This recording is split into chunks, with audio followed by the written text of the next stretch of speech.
Welcome to Two Homes. This podcast explores the relationship between our inner world and the systems we live within, from our bodies and beliefs to the businesses, destinations, and environments we shape. Because sustainability that isn't embodied doesn't last, and well-being that stays at the surface level doesn't change much at all. Together, we'll explore what it really takes to build systems that support people, places, and the planet over the long term.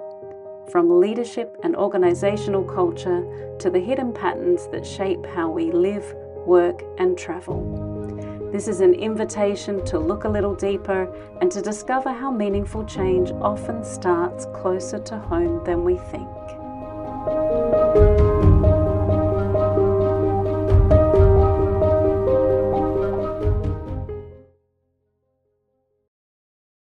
Welcome to this week's episode of Two Homes.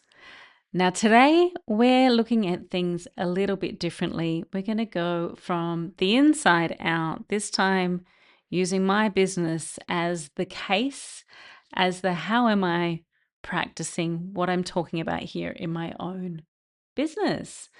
And we're at 10 episodes now, which is starting to feel like a little bit of routine, a little bit settled. The initial excitement of starting a podcast is simmering down. And now we're in the steady zone. I did interview my first guest last week, so that was exciting. And I have reached out to some other exciting guests as well. And if you're listening and you think you know someone who would be amazing for the Two Homes podcast, by all means, feel free to introduce them. Part of what I want to do here is bring real life examples, people doing really integrated sustainability work, or people trying to help solve these problems as well, into the conversation to bring more variety, more insights. I'm quite specialized across the board of operational sustainability.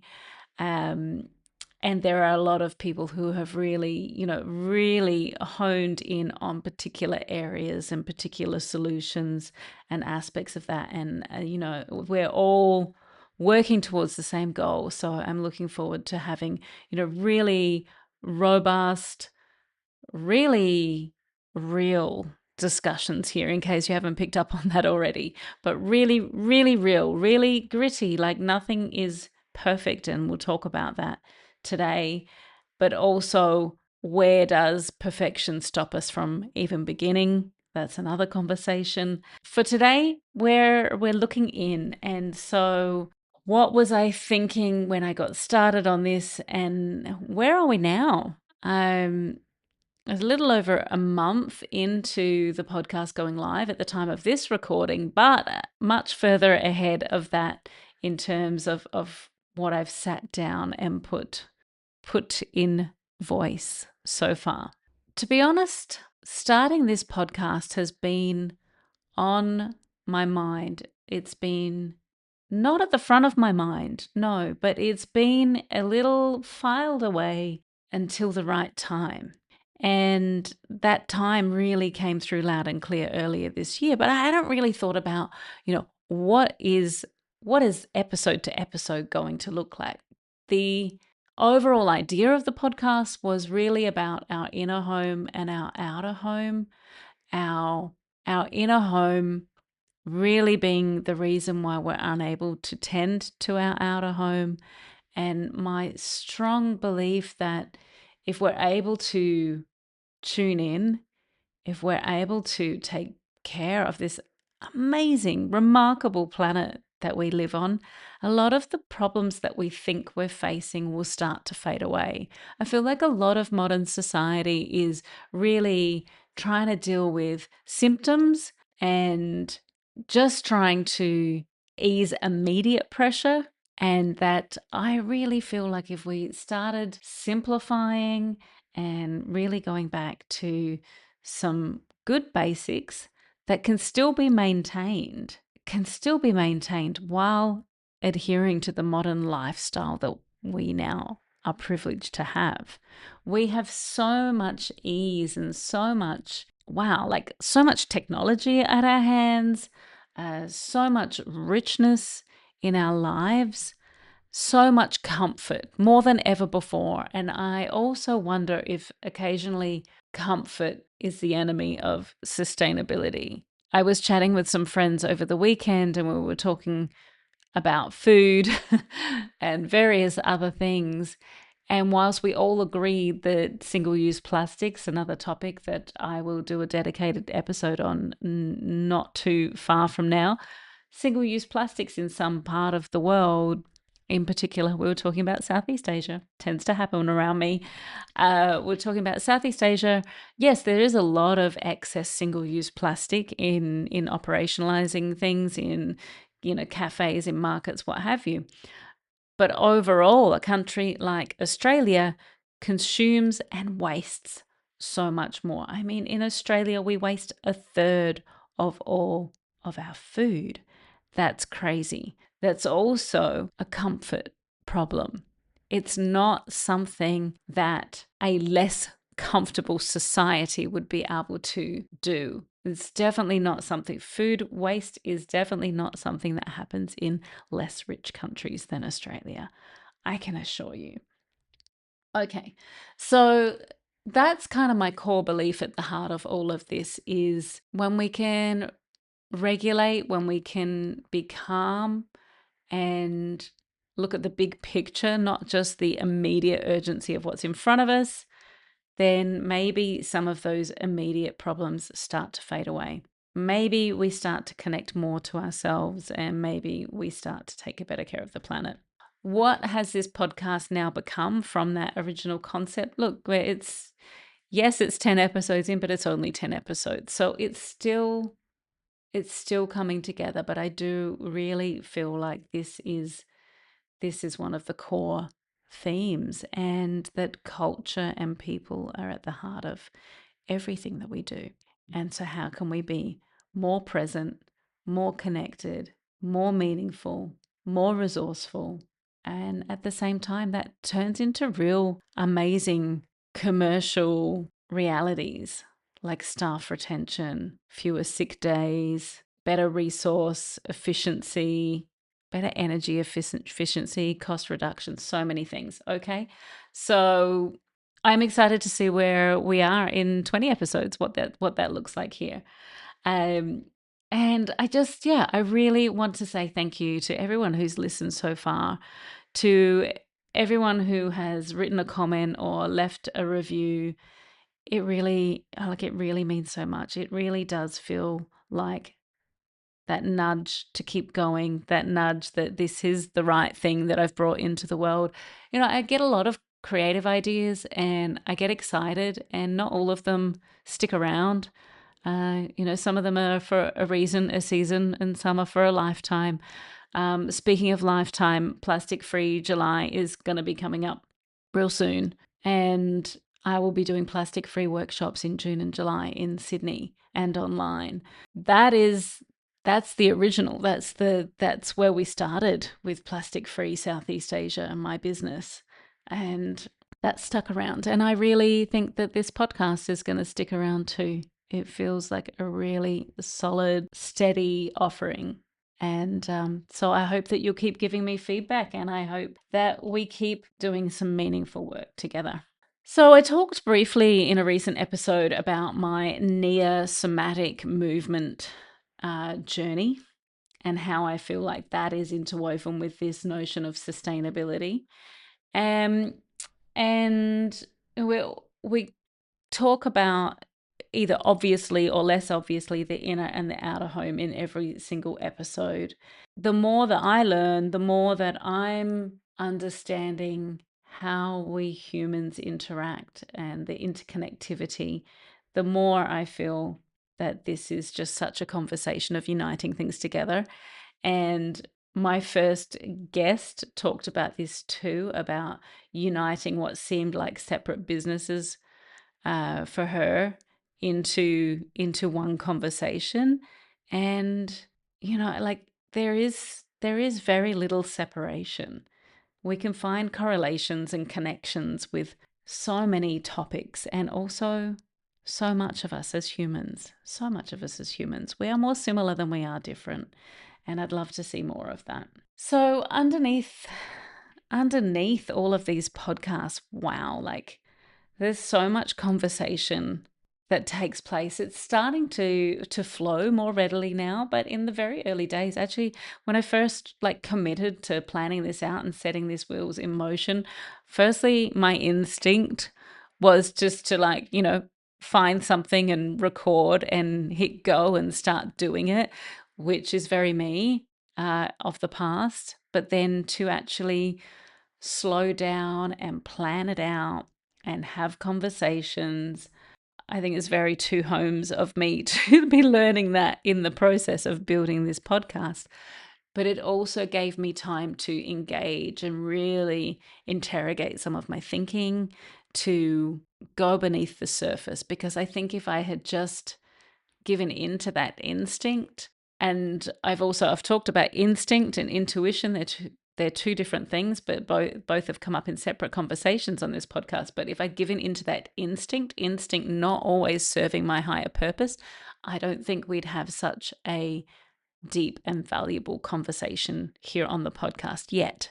Maybe over time, but I'm really glad that I spent that time sifting through my thoughts, challenging my thoughts, talking to people, really getting that real-time feedback and understanding where I sit with all of this. It was very much a process of integrating what I'm learning, what I'm talking about on here. And it's really exciting.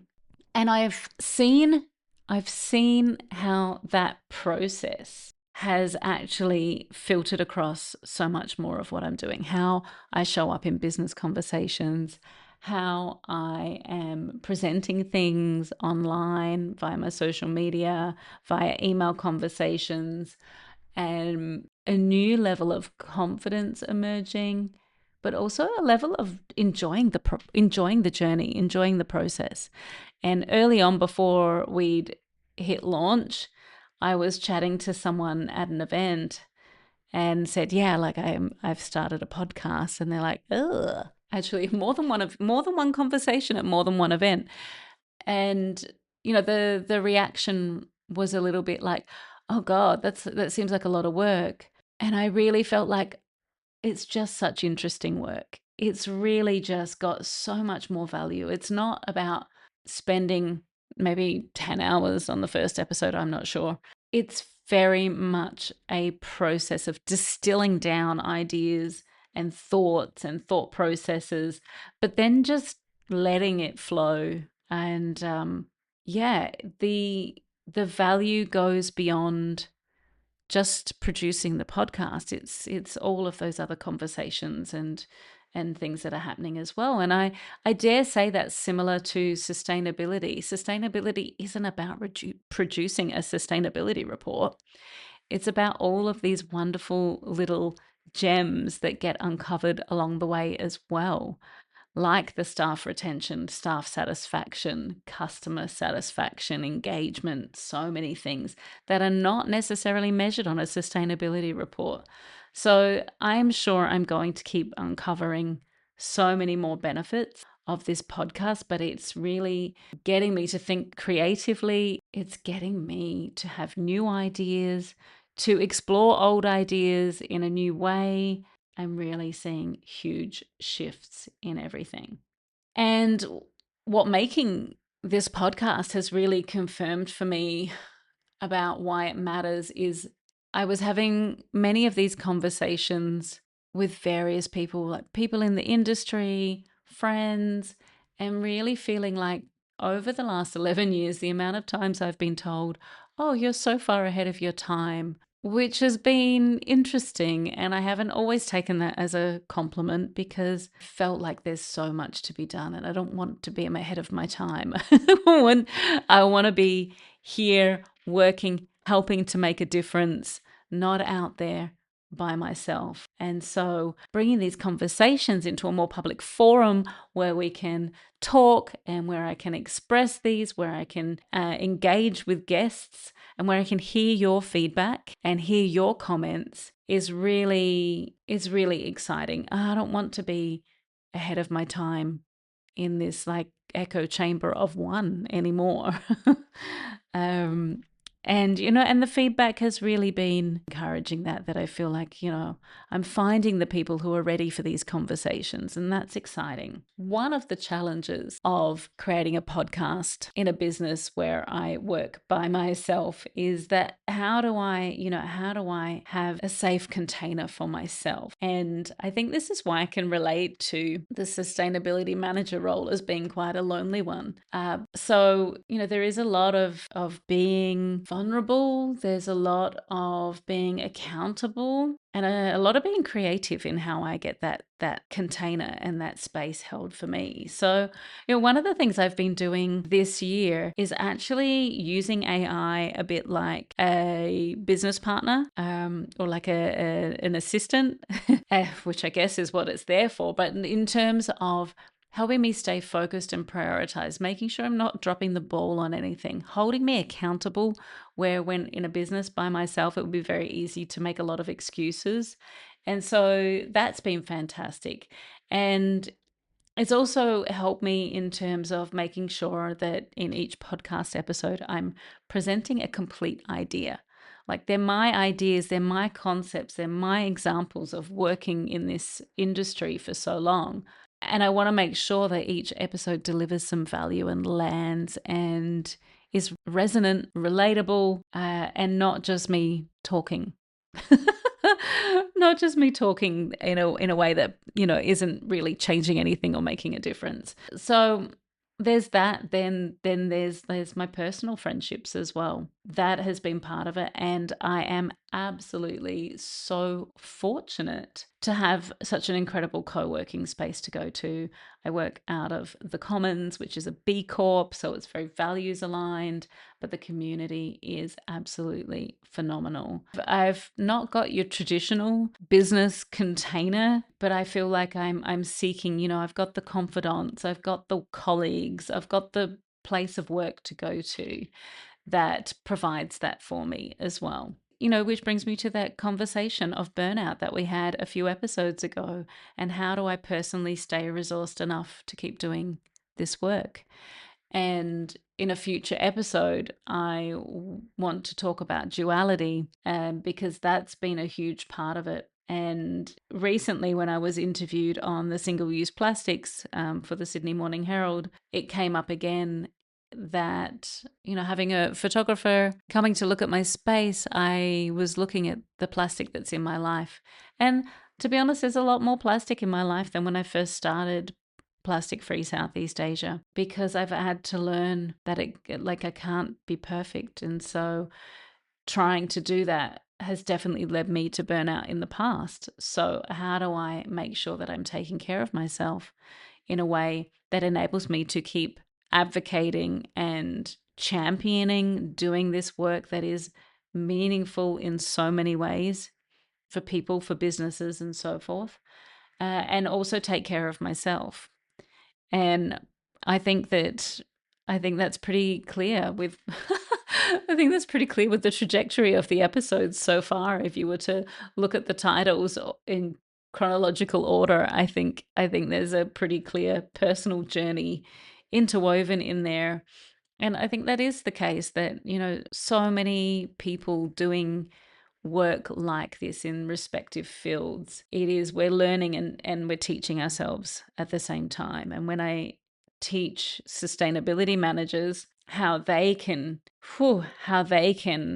avoid burnout, get better results, get the team on board, that's one of the parts that comes up, is that the teacher learns more.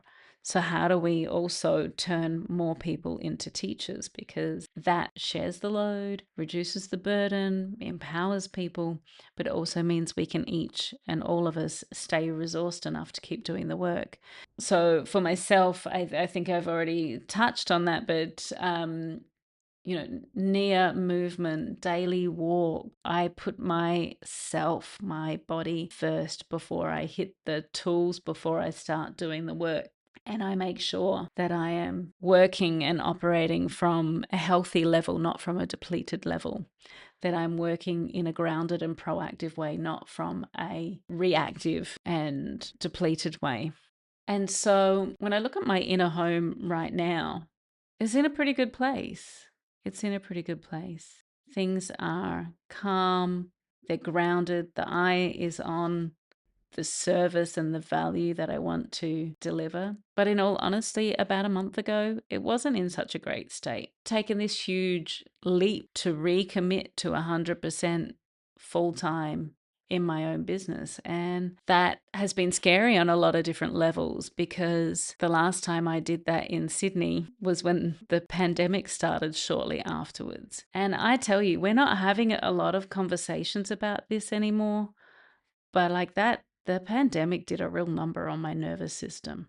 It really did. And so I went through a really tough time really recently in working through that. And I guess now coming out the other side of that and realizing that it wasn't all going to go pear-shaped again, I think that's some real nervous system healing right there.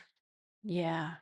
And yeah, going inward and tending to that inner home, it helps me to understand my place in the world. Like, everything is feeling pretty serious some days. And then if we think about how small and insignificant we are, really, or how when I look back on this moment when I'm 80, is it going to matter? Is it going to be as intense, as important as it is right this very minute? No. And at the same time, I lean into a lot of Buddhist teachings and being present, and the present moment is the most wonderful moment as well.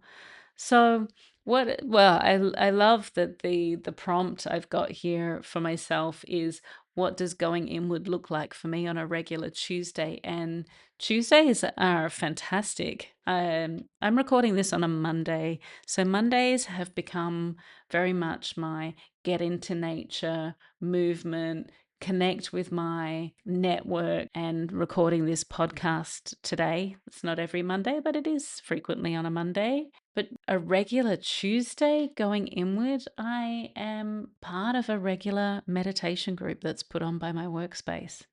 And we meet on a Tuesday, and it's fabulous. It also looks like listening to a guided meditation when I'm on the bus on the way into the office.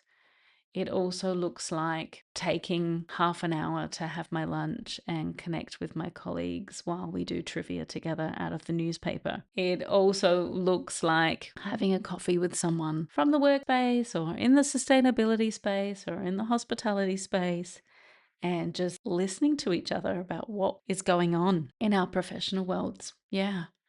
So all of those things, they bring so much peace and so much grounding and fill me up in a way that means I can get so much done. Someone said to me the other day, you do so much work-wise, creating a podcast, working with clients. It doesn't feel like that. And I know there's always going to be times where things are going to be a little bit more intense and a little less intense, but I also feel like this is my foundation for being able to deliver my best, for being able to take care of myself and do the work that I need to do in the world. It's a good time to look forward about what is coming up. I've mentioned now a couple of times guests on the podcast. The conversation the conversation is so rich, and there's so many amazing topics to explore across tourism and hospitality. And I'm starting to get people reaching out and asking, if they can be involved. And I think that there's going to be a lot of great things that perhaps I haven't thought about. So one of my friends and fellow sustainability professional shared a post just the other day about hotel room slippers. Look, I think There's a whole thing in there that we could talk about slippers and textile waste in hotels. So yeah, anyone specializing in that space would love to connect. There is someone I know working out of Bali in some of those areas in terms of textiles from hotels. So who knows? Maybe there's some conversations to be had there. And maybe there's some that I haven't even realized yet, but like there's so many layers. And I think this is a really exciting time. It's a really exciting time to be having these conversations here on the podcast where more people can access them.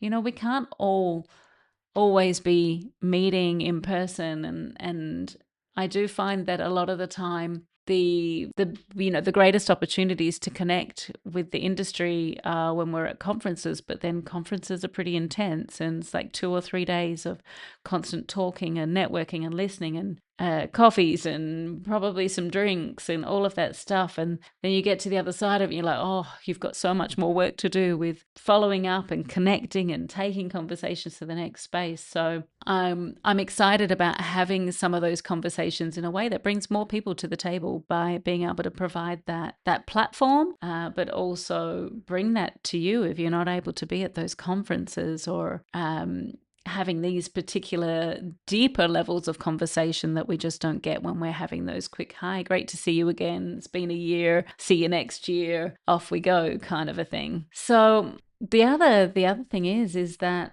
a lot of things are changing. There's a lot that comes full circle. There's a lot that we revisit time and again, but that we're slowly leveling up on. And so I look forward to having some of those topical conversations that are really prevalent. On the one hand, people are talking about the geopolitical situation in the world being detrimental to tourism. And on the other hand, tourism businesses are expanding. More hotels are being built. Cruise companies are expanding. So it's really easy, I think, to get caught up in the fear cycle and the negativity. And it is truly awful, some of the things that are going on, but I'm not here to add fuel to the fire of that negativity. I'm also not here to gloss over it. But I think tourism is such a resilient industry. It's been around for centuries and it'll be here. And if we can make it truly sustainable, if we can make it community driven, if we can make it impactful in a positive way, then we can keep it in the hands of everyday people. We can keep it accessible to everyday people. I think that there's some real value in that. And I think that that's something that we're going to be talking about and building here together. So it's really interesting, looking at the journey of 11 years of working in this space. I frequently reflect on my two physical homes, Australia and Southeast Asia. And I'm always curious about timing and location. Living in Cambodia really gave me space and expansiveness and an ability to follow my curiosity, to follow my intuition. The intuition that took me to Cambodia was so strong. For a year before I moved there, I was telling anyone and everyone, I'm moving to Cambodia. I found this organization. They don't know that I'm going to work there yet, but I am. And I'm going to go do what I feel is meaningful and true. How do we make tourism more sustainable? That's what I'm going to go find out. And that was that. And then it happened. Then I followed my intuition again. It brought me to Sydney a mere couple of months before COVID began. And I'm still curious why my intuition guided me in such a way that really forced me to go inward. And I guess that is the gift of the situation, that the lotus has to go through the mud. Oh yeah, the lotus has to go through the mud to bloom. And there was definitely some mud there.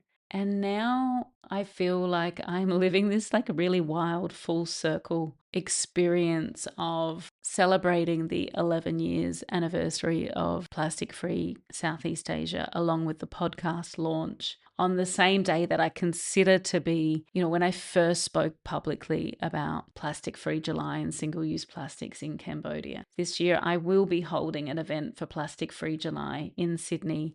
It's the first time I've held an in-person event for Plastic Free July in Sydney, because the ones that I had scheduled for 2020 didn't happen for obvious reasons. But I held 6 incredibly fun, inspiring, and entertaining Plastic Free July campaigns when I was there. And also at the beginning of that journey was a news story that changed things dramatically. And it feels like those things are just falling down from the sky into my consciousness again in this 11th year. And I don't think that's an accident.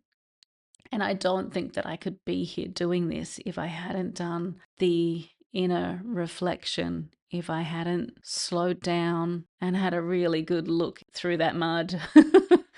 A really good look through that mud, because now I know that in my work I can bring more compassion, more understanding, more insight, more relatability. Yeah, so much more. And I can do it from a way that takes care of myself. And that was the really hard thing. Like in 2020, when things started going pear-shaped, I was pretty calm at the beginning. The first lockdown, I just knew it wasn't going to be as quick as what they were saying. So I was chill. But after 2 months, I started to lose my mind. And because I've got a digital marketing background, I thought, well, everyone's pivoting. I'll just pivot as well. And when the world was saying, sit still, slow down, I just kept pushing harder and harder and harder and harder until I broke. And that was a big lesson for me. Now I know that that's not the way. Now I know that's not the way. Now I know that if there's that much resistance, there's a reason. There's a reason. Like trying to break through a wall. You're not meant to go that way. So stop trying so hard. So I really do feel like now in this space, there is more trust in the inner guidance system, more openness to creative possibilities. And I'm excited. I don't know what it's going to look like, but I'm excited with where it's going to go. And, that's a huge part of my personal sustainability, something I've talked about in other forums before. Is for me, personal sustainability is that inner care, is that nurturing, is ensuring that this self, that myself, that I'm healthy, happy, rested, balanced, and operating from a steady place, not from a frantic place. When to step it back, when to step it up. I've had people criticize me in the past saying, oh, well, you keep talking about slowing down and, that doesn't always come over that well. And I'm like, okay, yeah, but where most people are operating at a frantic pace, so slowing down is the right message. But sometimes speeding up is the right thing too. It's about finding that dynamic ease, as we call it in NIA. That dynamic ease. You're active, you're doing something, but you're doing it from a place that you can just keep going. And you're not burning yourself out. You're not running out of steam. You're not depleting. You're just steady and grounded. Yeah. Whilst taking meaningful action. So personal sustainability also means to me it's about the integrity. It's about living my values, not from a place of righteousness or perfection, but from a place of integrity, of a place that feels solid, that if someone were to come and do a sustainability audit, I would feel very okay with what they found, knowing it's not perfect, but knowing that I am living my values from, the way that I consume, to how I show up, to what I eat, to what I put on my body, how I clothe myself, how I furnish my place, all of those things, all of the things that I work with when I work with a business as well, but they're all taken care of inside my space, inside my life. And when I talk about how when we're taking care of ourselves, then taking care of the planet almost becomes the default, I think that is true. That comment I just made about consumption, mindful consumption is such a foundational part of Buddhism. And the consumption is not just about food. It's about what we watch, what we listen to, what we read. And when we're consuming mindlessly, when we're consuming fearful information, when we're listening to someone perpetually complaining and being negative or angry or hateful, then we're consuming that too. And so that feeds the unwholesome parts. It feeds us in a way that's not nourishing. And it tends to put people in a place of fear. And from a place of fear, we can only operate in survival mode. And so that's where we see things like pulling back of sustainability initiatives during geopolitical climates. That's when we see a lack of care for the overwhelming number of single-use coffee cups that people are, oh, I'll remember my cup next time. When we are able to take care of ourselves, when we care about this iteration, this incarnation, this human existence, this human body, when we love ourselves, we want to eat well. We want to exercise well. We want to feed our mind nourishing content. We don't want to eat microplastics. We do want to eat organic produce. We don't want to binge scroll on Instagram. We do want to have connected conversations with friends. This is taking care of ourselves. Mindful consumption is taking care of ourselves. And so when we are doing that more often than not, because I'm not perfect and I definitely have my moments where I doom scroll on Instagram and I feel rubbish for it afterwards. But for the most part, when we're nourishing ourselves, when we're mindfully consuming, when that becomes the default, then I don't want to support companies that underpay farmers. I don't want to support companies that pollute the planet. I don't want to send more money into the pockets of billionaires. What I want to do when I am fully in caring for myself, I want to support local organic farmers. I want to support small businesses. I want to support companies who don't hide chemical ingredients in their products. And I want to support businesses that are doing better for the planet. And I believe that this is true of all of us. I believe that when we care and love ourselves fully, we want to nurture and nourish ourselves fully, then we won't want to support destructive companies anymore. We will want to support those businesses that employ local people, that support their local community, that minimize waste, that are resourceful and mindful in how they operate. But we can't do that from survival mode. We can only do that from a whole and steady place. This podcast is what I hope is my creative platform to have these honest conversations, these more elevated conversations. And I realize that this is the beginning of the journey and it's going to take shape as we go. That it's not perfect right now, that it might not be perfect for another 100 episodes. But I do hope, like with everything I do, that if this connects with one person, then that is an elevated conversation. That is a conversation that we're having and taking it to a new level. I really want to thank again. There was a small number of people who listened to the first episode before I even published it and provided some feedback. And I really I'm so grateful. I hope that you've now been listening to the live episodes and that you're seeing some progress, that you're getting some ahas, that you're learning something about yourself or the planet or both. And I hope that you're taking care of your inner home. I really do. I hope this is helping you to do that.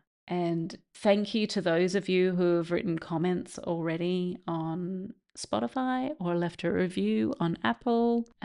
Please continue to do that because that's going to help me know where to go next with this line of conversation, this depth. If you want to go deeper on something or you want to hear about something else, if there's something you want to earmark for the future, then absolutely let me know in those places. I hope that this episode has given you a bit more of an insight into the deeper meaning of that. And I hope that you can see those reflections and those opportunities for yourself. Slightly different lens on this episode, so I'm going to leave it there. But thank you for being here. And whatever Two Homes means to you, I hope that you can see yourself in this picture as part of this community of the Two Homes podcast. And on next week's episode, we'll be talking about the S in ESG. We have a lot of momentum around environment and governance, and the social part of ESG is applied in some interesting ways if it's applied at all. So join me next time, and that is the topic we'll be diving into there. Thank you so much. I'll see you then.